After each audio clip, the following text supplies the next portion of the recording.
Brian Doerksen's Come Now is the Time to Worship tour stops in Ottawa this Saturday, May 24, Cedarview Alliance Church.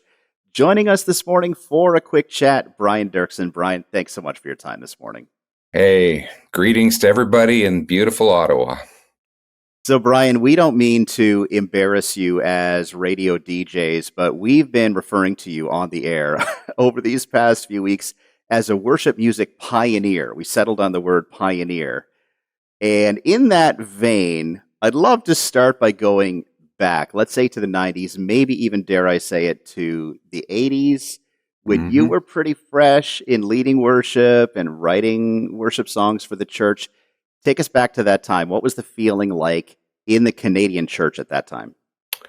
Well, I think there was a sense of like anticipation that was a new season. I think there was very few people in Canada leaning into writing new worship songs for their Mm-hmm. local church and for the regional church, let's say. I mean, you never set out to write a song for the national church per se. It literally starts, you write out a song to express your own heart, and then it hopefully bubbles over and it helps people in your church, and then it helps people maybe in other churches. But I remember distinctly thinking, oh man, we're singing this song's from the UK, this is from America, this is from New Zealand, this is from Australia. Those are all good, but what is Canadian, and Mm. what's stirring in my heart? And that kind of, I've always said I write into the gap. So I tried to write into some gaps, and surprisingly enough, some of those songs started traveling the world, taking also a bit of Canada, a bit of what I was expressing to those other nations as well. So when you say that you write into the gap, expand on that a little bit. What exactly do you mean by that?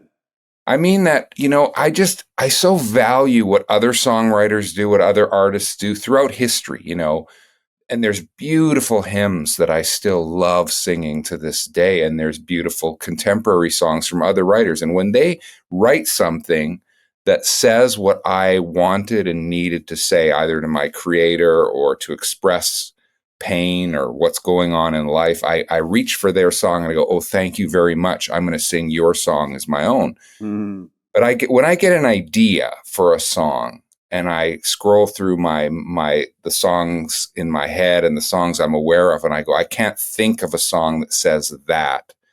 I go, oh, there's my songwriting assignment. I'm going to Mm. write into that gap a song in my mother tongue, in my kind of like musical style, whatever that natural thing is for me.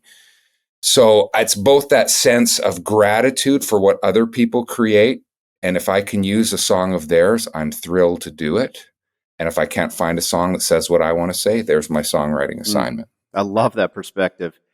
Skipping ahead to current day, you have just released a record of love songs for your wife, Joyce, of 40 years. It's called Love for a Lifetime. What led to that decision to release a record of love songs? Well, it's exactly what we were just talking about. It was the gap. As we were going through the whole COVID season, I finished a hymns album with my dad called Hymns for Life, because I felt like in early COVID, we needed songs of comfort and not to focus on new songs. And as that album came and went out, all of a sudden I go, well, what's my next assignment? Right. And I just had this, it started with this little thought. The world is filled with songs about falling in love, but not a lot of songs about staying in love, Mm. long, faithful love. And I kind of looked across the room at my wife and I went, man, she's a marvel. Like, she has stuck with me through all the changes, all the seasons, and my heart is still brimming for love. So I didn't tell her. It was like my little secret project. So, I have a weekly appointment with myself to write songs. So on that next week appointment, I wrote her a song. The next week, I wrote her another one, and I didn't tell her anything. And this went on for a little while until I had managed to write 40 love songs. Wow. Not just for her, yes, for her, but for all couples who experience long love or want to experience long love. And then as we were heading towards our 40th wedding anniversary, I thought, there's the sign, 40 and 40. It's time to do something with this. So I we went to work and whittled the 40 down to a dozen. Hmm. Okay, last question, Brian, because with you on this tour is Marika Seward. Mm-hmm. And the two of you have become increasingly frequent collaborators in writing, in recording, in touring. I know she's a good friend of yours. Speak to that partnership. Tell us about Marika for those who may not know who she is.